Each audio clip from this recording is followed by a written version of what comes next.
Prohibition era began in 1920 when the 18th Amendment was ratified, and it lasted until about 1933 when President Roosevelt passed the 21st Amendment. And this was a time in America when alcohol was banned. The consumption, manufacture, and transportation of it was considered illegal, and people were not allowed to drink it. Yeah, we're here with Noelle Bergwald. She is one of the co-founders of the Women's Temperance Union. So Noelle, what do you think? Why should Prohibition happen? So basically, us Christian groups are like really fighting for Prohibition because we believe that like alcohol is like a detriment to society, and it's really not like, it's like harming like family relationships.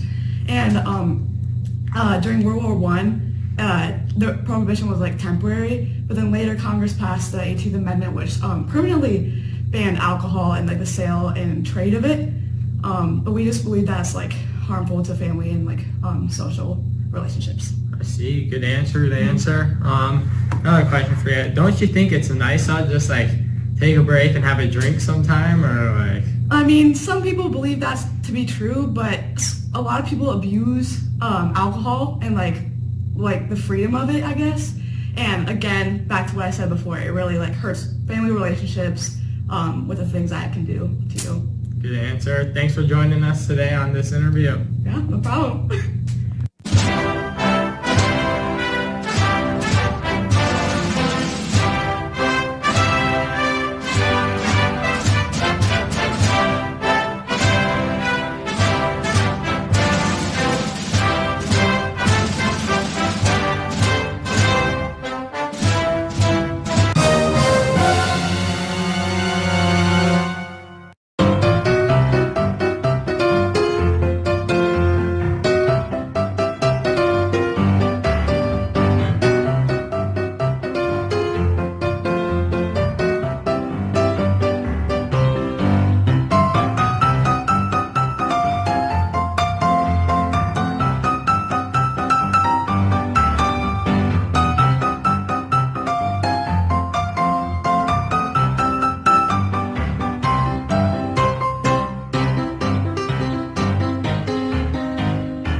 As can be seen here, Prohibition did not work. It was extremely difficult to enforce since the federal government did not have the means or the desire to enforce every single place in America, which was often turned into a speakeasy.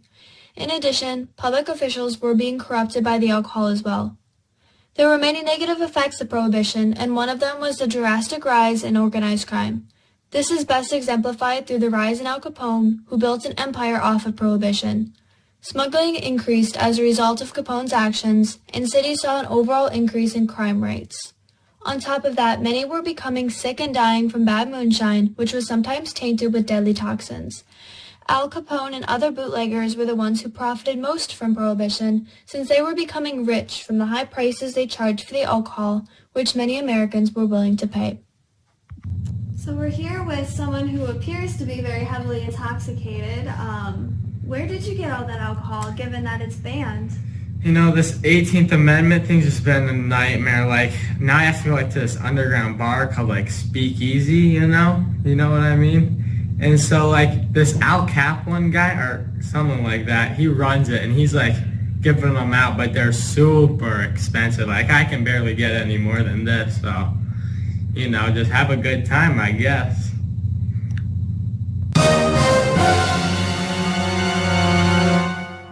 Look at this empire of mine. It just keeps growing and growing. None of it would be possible without my trade with Europe and Canada.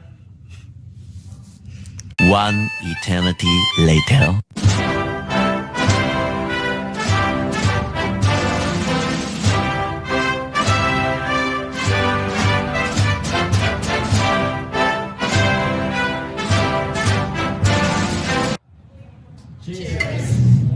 Prohibition ended in 1933 when the Great Depression hit. The government saw a potential for increased tax revenue from the sale of alcohol, causing them to want to overturn the 18th Amendment in hopes of easing the Depression.